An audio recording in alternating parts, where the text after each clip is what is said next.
Very good morning all the student.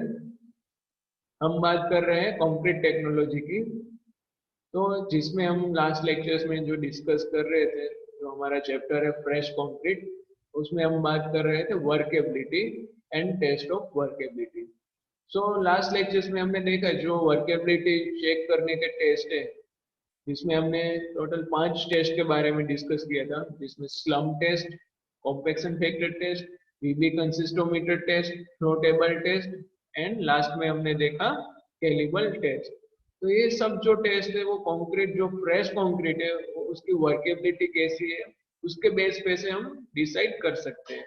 तो जैसे मैंने वर्केबिलिटी के स्टार्टिंग में ही बताया था कि अभी तक एग्जैक्ट कोई मेथड नहीं कि हम बोल सकते कि इतनी वर्केबिलिटी है, लेकिन हाँ कुछ इस तरह से टेस्ट से हम पता कर सकते हैं कि जो कंक्रीट है उसकी वर्केबिलिटी कैसी है। अभी आज जो लास्ट टॉपिक है हमारा फ्रेश कंक्रीट का, उसके बारे में आज हम डिस्कस करने वाले हैं। एंड ये जो लास्ट टॉपिक है वो है सेग्रीगेशन एंड ब्लीडिंग।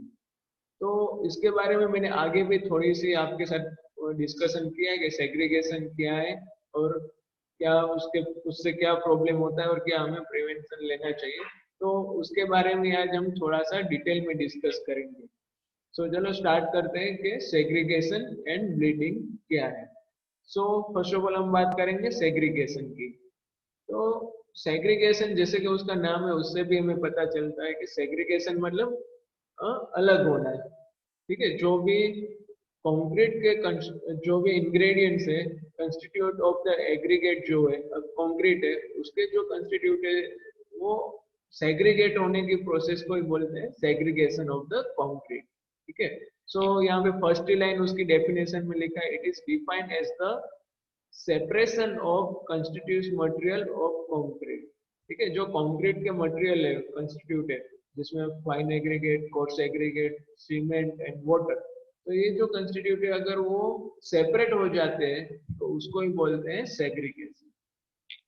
सेग्रीगेशन है वो 3 चीज का होता है। कौन सा? तो फर्स्ट है the course aggregate separate out और setting down from the rest of matrix. ठीक है, जो कोर्स एग्रीगेट है वो भी जो मैट्रिक्स है कंक्रीट है, फाइन एग्रीगेट एंड सीमेंट से अलग हो जाता है, तो एक कोर्स एग्रीगेट भी होने का चांसेस है, जिसको भी सेग्रीगेशन बोलते हैं। दूसरी चीज द पेस्ट और matrix separating away from the coarse aggregate. दूसरी चीज में क्या होता है कि जो भी कंक्रीट है उसमें से पेस्ट है वो अलग हो जाएगा। ऐसा कब होगा? देखो, ये फर्स्ट सिचुएशन है, वो एग्रीगेट अलग कब होगा? जब प्रॉपर बाइंडिंग नहीं होगा, प्रॉपर बॉन्डिंग नहीं होगा, या तो प्रॉपर ग्रेडेशन नहीं होगा। ठीक है, एग्रीगेट का जो ग्रेडिंग होना चाहिए, मैंने पहले भी हमें जो वर्केबिलिटी का फैक्टर ऑफ एक्टिंग में बात की थी, grading of the concrete aggregate, तो एग्रीगेट प्रॉपर ग्रेडिंग नहीं होगी, बड़ी साइज के, ठीक है, छोटी साइज के ज्यादा है, तो उसकी वजह से भी सेग्रीगेशन होने के चांसेस है। दूसरी चीज है जो पेस्ट की वजह से सेग्रीगेशन होता है, सेपरेशन होता है, तो उसमें क्या होता है? Due to cement. ठीक है, अच्छी क्वालिटी का सीमेंट नहीं है, ठीक है, उसके अंदर मॉइस्चर कंटेंट ज्यादा है, लम्प्स है, ठीक है, तो कंक्रीट की सीमेंट की क्वालिटी अच्छी नहीं है, तो वो जो भी इंग्रेडिएंट है उसको बाइंड नहीं करेगा। ठीक है, वैसे हमें पता है कि कंक्रीट कब बनता है, तो ये सब जो इंग्रेडिएंट है, cement, fine aggregate, coarse aggregate, water, तो इसको सबको बाइंड कौन करता है? तो सीमेंट है वो बाइंड करेगा, लेकिन सीमेंट की क्वालिटी अच्छी नहीं होगी तो वो उसको बाइंड नहीं करेगा, तो भी एग्रीगेट होगा। तो which is the reason of to paste and matrix separating away from the course aggregate. ठीक है, then water separating out from the rest of material being a material of lowest specific gravity। ठीक है, कुछ तीसरा case क्या है? पहले हमने देखा एग्रीगेट सेपरेट हो रहा है, दूसरे केस में पेस्ट है वो सेपरेट हो रहा है, और तीसरे केस में क्या है? Water separating out. तो हम ज्यादा वाटर भी डालेंगे तो उनको जरूरत नहीं है कंक्रीट पेस्ट को, तो उससे भी ज्यादा वाटर होगा तो वो क्या होगा? उसमें से बाहर निकल जाएगा। ठीक है, तो उसको भी बोलते हैं separating out of water, that is also one types of segregation. ठीक है, तो ये 3 तरह के सेग्रीगेशन आपको देखने को मिलेगा। In a good concrete, aggregate are evenly coated with sand and cement paste and form a homogeneous mass। ठीक है, अच्छा कंक्रीट कब बोलते हैं? जो होमोजेनियस कंक्रीट हम बोलते हैं। तो होमोजेनियस कंक्रीट क्या रहता है? तो होमोजेनियस कंक्रीट के अंदर जो भी एग्रीगेट है उसके आसपास नॉर्मली जो कंक्रीट होमोजेनियस कंक्रीट रहता है तो उसमें क्या होता है कि जो एग्रीगेट है फाइन एंड कोर्स एग्रीगेट उसके आसपास जो है उसके ऊपर सीमेंट का पेस्ट की लेयर बन जाती है। ये लेयर अच्छी तरह से बनेगी तो कंक्रीट है वो होमोजेनियस होगा, ठीक है। और अच्छे से नहीं होगी तो उसकी वर्केबिलिटी भी कम मिलेगी और वो कंक्रीट और डेंस कंक्रीट हो जाएगा। तो होमोजेनियस कंक्रीट के लिए जो एग्रीगेट है, aggregate are evenly coated with sand and cement paste, ठीक है। सीमेंट एंड सैंड से जो पेस्ट बनेगा वो एग्रीगेट के सरफेस के ऊपर कोट हो जाएगा, तब जाके हमें अच्छी क्वालिटी का कंक्रीट मिलेगा, ठीक है ना। Then during handling, transportation and placing due to jerk and vibration, the paste of cement and sand gets separated from coarse aggregate। दूसरा कौन सा रीजन है सेग्रीगेशन होने का? तो जब भी हम कंक्रीटिंग करते हैं तो उसमें कंक्रीट हैंडलिंग करते हैं, उसको साइड पे ले जाके ट्रांसपोर्टेशन करते हैं और उसको वहां पे प्लेस करते हैं कि जो भी शेप में हमें कॉलम भरना है, बीम भरना है, स्लैब भरना है, रिटेनिंग वॉल, व्हाटएवर जो भी हमें करना है। तो जब भी हम वहां पे प्लेस कर रहे हैं, देन ट्रांसपोर्टिंग कर रहे हैं, आप वहां पे ले जा रहे हो या तो हैंडलिंग कर रहे हैं, तो ये सब चीज प्रॉपर नहीं होगी तो वहां पे भी सेग्रीगेशन हो सकता है। उसके अलावा इम्पोर्टेंट है वाइब्रेशन, ठीक है। हैंडलिंग, ट्रांसपोर्टेशन, प्लेसिंग, ठीक है, उसमें आपको जर्क लगेगा, उसको या तो ओवर वाइब्रेशन हो जाएगा कंक्रीट में तो भी सेग्रीगेशन होगा। The paste of cement and sand gets separated from the coarse aggregate, ठीक है।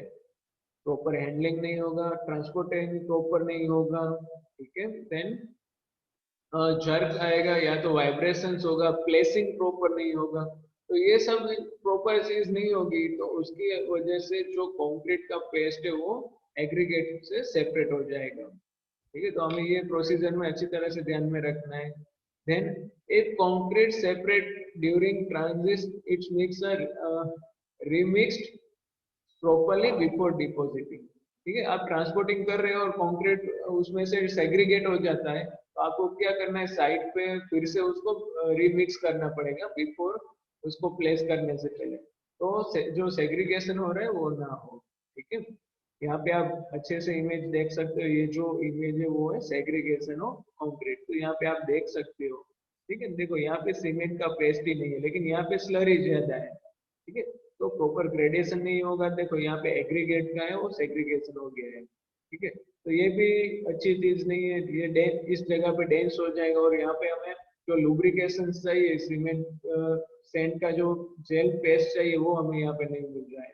तो that is called the segregation, ठीक है। Now causes of segregation, segregation होने के कौन कौन से रीजन है? तो फर्स्ट है use of higher water cement ratio in concrete, ठीक है। वाटर सीमेंट रेशियो ज्यादा है, वाटर कंटेंट ज्यादा होगा तो ऑब्वियसली सेग्रीगेशन होंगे। सो मैंने पहले भी बोला है कि हमें वर्केबिलिटी बढ़ाने के लिए वाटर ज्यादा नहीं यूज करना है, जो भी मिक्स डिजाइन है उतना ही वाटर यूज करना है। फिर भी आपको ज्यादा वर्केबिलिटी चाहिए तो आप एक एडमिक्सर से वो यूज कर सकते हो, मिनरल एडमिक्सर यूज कर सकते हो, जो सीमेंटिशियस मटेरियल है वो भी आप यूज कर सकते हो। Then excessive vibration of concrete with mechanical needle vibration make a heavier particle settle down and light cement sand paste on top, ठीक है। ओवर वाइब्रेशंस मैंने बताया, नीडल वाइब्रेटर आप समझ लो, कोई कॉलम में कंक्रीटिंग कर रहे हो तो हम नीडल वाइब्रेटर यूज कर रहे हैं, तो ओवर वाइब्रेटिंग वजह से क्या होगा, जो पेस्ट है वो भी निकल जाएगा, उसमें से पानी है वो भी कहीं फॉर्मवर्क के बीच में छोटी सी स्पेस होगी वहां से भी वाटर है वो निकल जाएगा। और दूसरा ड्यू टू स्पेसिफिक ग्रेविटी, तो जो भी हेवियर एग्रीगेट है वो क्या हो जाएगा, बॉटम पे चला जाएगा एंड जो लाइट एग्रीगेट है वो टॉप पे आ जाएगा। तो इस कंडीशंस में भी सेग्रीगेशन है वो होता है। तीसरा इंपॉर्टेंट पॉइंट, जब भी हम कंक्रीट प्लेस करते हैं, dropping concrete from more than 1 meter, ठीक है। जब भी आप कहीं कंक्रीटिंग वर्क कर रहे हो तो जो कंक्रीट आप प्लेस कर रहे हो वो 1 मीटर हाइट से ज्यादा हाइट का नहीं होना चाहिए। हो सके तो काफी कम हाइट रखनी चाहिए। ज्यादा हाइट से कंक्रीट फॉल होगा तो वो फॉल होने की वजह से गिरने से वो सेपरेट हो जाएगा। तो हमें ये भी ध्यान में रखना है कि ज्यादा हाइट से कंक्रीट नहीं हमें कंक्रीटिंग करना है, एटलीस्ट 1 मीटर से ज्यादा तो नहीं होना चाहिए। मैक्सिमम 1 मीटर हाइट से आप कंक्रीट प्लेस कर सकते हो, उससे ज्यादा हाइट से कंक्रीट प्लेस नहीं करना है, ठीक है।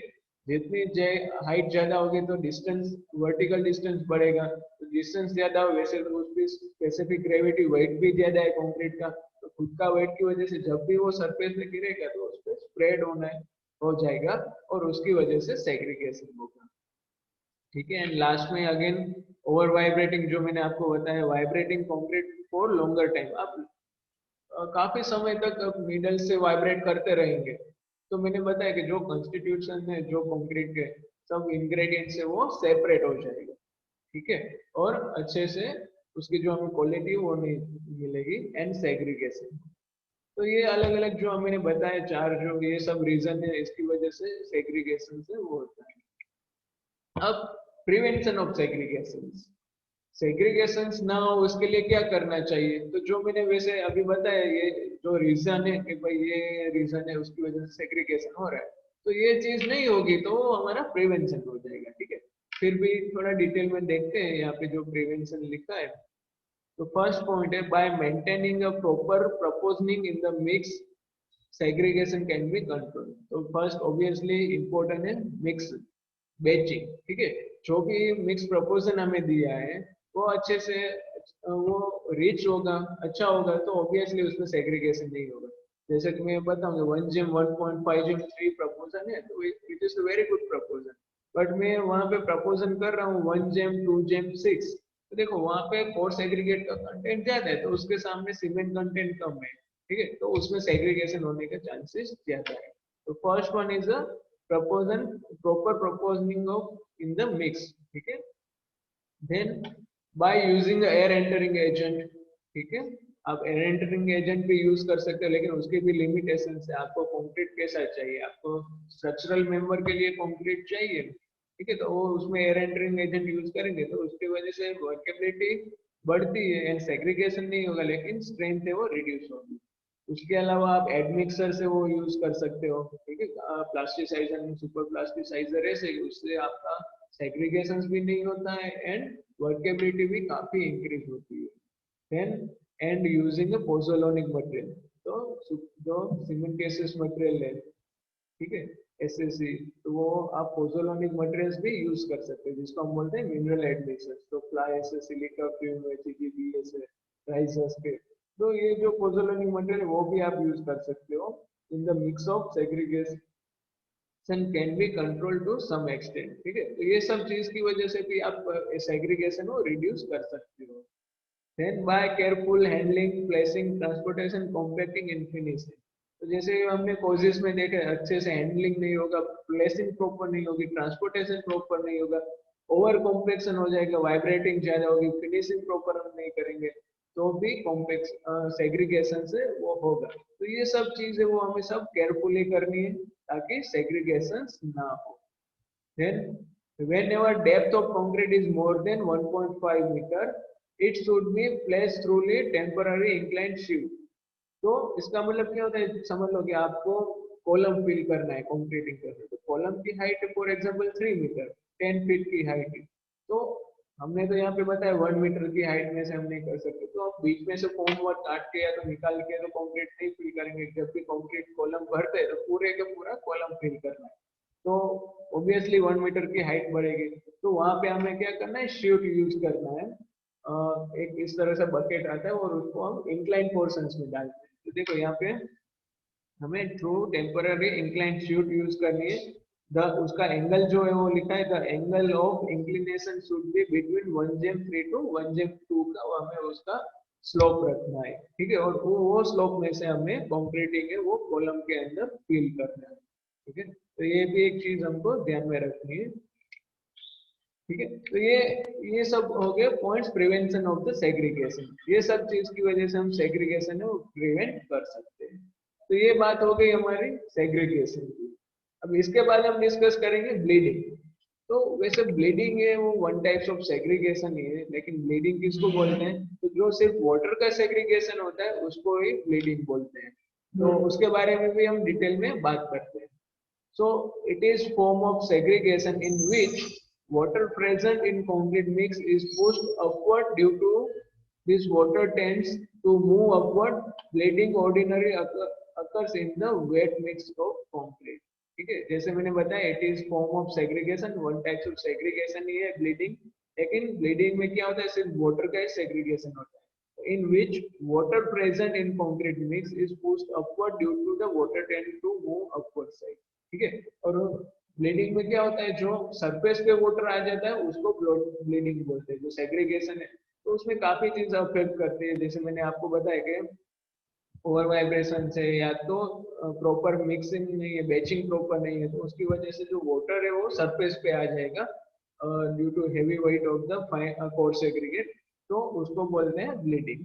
Bleeding ordinarily occurs in the wet mix of concrete. Obviously जो मिक्स, जो फ्रेश कंक्रीट है उसके ऊपर ही ब्लीडिंग्स हमें देखने को मिलेगा. Prime factor of bleeding in concrete is higher dose of water cement ratio. ठीक है, ज्यादा मोस्ट केसेस ब्लीडिंग जो होता है उसमें कौन सा रीजन है, water cement ratio, high water cement ratio. मतलब हाई वाटर सीमेंट रेशियो मतलब उसमें पानी का कंटेंट ज्यादा है तो ऑब्वियसली उसमें ब्लीडिंग होगी. So prime factor of bleeding in concrete is higher doses of water cement ratio. High water cement ratio weakness concrete and lead to excessive bleeding. ठीक है, तो पहले भी मैंने बताया कि वाटर कंटेंट ज्यादा है, मतलब वाटर सीमेंट रेशियो ज्यादा है तो वाटर कंटेंट ज्यादा है, तो वाटर कंटेंट ज्यादा होगा तो जो एक्सेस वाटर है, जो कंक्रीट सीमेंट को हीट ऑफ हाइड्रेशन प्रोसेस होने में जरूरी नहीं है वो ज्यादा अमाउंट में, तो वो एक्सेस वाटर है वो सरफेस पे आ जाएगा. ओके, देन कुछ पॉजिटिव पॉइंट्स भी है. Bleeding is not harmful. ठीक है, बिल्डिंग जो ब्लीडिंग हो रहा है वो कुछ लिमिट्स तक हार्मफुल नहीं है. हाँ, ओवर ब्लीडिंग से which is harmful for the concrete, but कुछ लिमिट्स तक it's okay, it is not harmful. So bleeding is not harmful if the rate of evaporation of water is equal to rate of bleeding. कुछ reason ऐसे जैसे कि हमारा कृषि reason है तो वहाँ पे स्पेशली समर में टेम्परेचर ज्यादा होता है और सन जो नून के टाइम पे एग्जैक्ट ऊपर होता है तो उसमें काफी हीट और यहाँ का टेम्परेचर ज्यादा होता है तो वाटर का इवोपरेशन हो जाता है. तो जब ये वाटर इवोपरेशन का रेट है एंड जो ब्लीडिंग हमारा जो हो रहा है वाटर ब्लीडिंग वो सेम है तो उससे कोई दिक्कत नहीं है, which is very helpful for the concrete, क्योंकि एक्सेस वाटर है वो सरफेस पे रहेगा तो due to sun temperature, sun lights की वजह से जो इवोपरेशन हो रहा है वो एक्सेस वाटर का इवोपरेशन हो जाएगा. तो जो कंक्रीट को हीट ऑफ हाइड्रेशन एंड पूरी प्रोसेस होने के लिए वाटर चाहिए वो वाटर कंक्रीट के अंदर रहेगा. अगर वहां पे ब्लीडिंग्स नहीं होगा तो क्या होगा, तो जो कंक्रीट के अंदर वाटर है उसका इवोपरेशन होने लगेगा और कंक्रीट को जो हीट ऑफ हाइड्रेशन प्रोसेस होने के लिए जो वाटर चाहिए वो नहीं मिलेगा और उसकी वजह से स्ट्रेंथ है वो रिड्यूस होगी. तो हमें वहां पे कंटिन्यूअसली क्योरिंग करना पड़ता है ताकि वो वेट कंडीशन में रहे और पूरी से जो प्रोसेस है केमिकल प्रोसेस वो अच्छे से हो सके. ठीक है, तो इस तरह का जो रीजन है वहां पे भी ब्लीडिंग हार्मफुल नहीं है, कुछ प्रॉपर अमाउंट में होना चाहिए, जितना इवोपरेशन रेट है उतना ही ब्लीडिंग हो रहा है तो कोई दिक्कत नहीं होगी. Normal bleeding is good, quite good and it's enhance the workability of concrete. ठीक है, नॉर्मल ब्लीडिंग से तो कोई दिक्कत नहीं है, which is one of the good things and which enhance the, उससे वर्केबिलिटी कंक्रीट की वो भी इंक्रीज होती है. ओके, सो यहाँ पे आप देख सकते हो ये जो ब्लीडिंग्स आप सरफेस पे वाटर देख सकते हो, ये जो वाटर से सब which is due to the bleeding. ठीक है, तो कुछ अमाउंट में अच्छा है, ज्यादा वाटर है तो इवोपरेशन हो जाएगा तो जो कंक्रीट के अंदर वाटर है वो उसका इवोपरेशन नहीं होगा. ठीक है, लेकिन यहाँ पे आप देख सकते हो सेग्रीगेशन एंड ब्लीडिंग दोनों देखने को मिलेगा. इस क्वालिटी का कंक्रीट है तो वो काफी डेंजरस है, हमें स्ट्रेंथ भी नहीं मिलेगी. ठीक है, okay, so now prevention of the bleeding. Bleeding कैसे प्रिवेंट कर सकते हैं, तो first one is bleeding in concrete is control by adding a minimum water content in concrete. ठीक है, एज पर मिक्स डिजाइन जो हमें वाटर सीमेंट रेशियो दिया है वो उतना ही अमाउंट में ही पानी डालना चाहिए. वाटर सीमेंट रेशियो प्रॉपर होना चाहिए, ज्यादा वाटर सीमेंट रेशियो होगा तो ब्लीडिंग होगी. सो हमें जितना ही जरूरी है उतना ही हमें वाटर उसमें ऐड करना चाहिए. Then encouraging use of air entering admixtures. ठीक है, रिक्वायर्ड है तो या तो आप प्लास्टिसाइजर भी यूज कर सकते हो. एंड लास्ट में by adding more cement in mix, ठीक है, थोड़ा ज्यादा सीमेंट आप उसमें यूज करो ताकि सीमेंट की पेस्ट वो ज्यादा है और ज्यादा पानी होगा तो वो एब्जॉर्ब कर लेगा। लेकिन सब चीज ज्यादा डालने की जरूरत नहीं है, सब चीज जो भी इंग्रेडिएंट्स है वो प्रॉपर अमाउंट में होना जरूरी है ताकि ब्लीडिंग भी ना हो, सेग्रीगेशन भी ना हो। ज्यादा सीमेंट्स हम डालेंगे तो वो इकोनॉमिक पॉइंट ऑफ व्यू हमें कॉस्ट भी बढ़ जाएगी, ठीक है।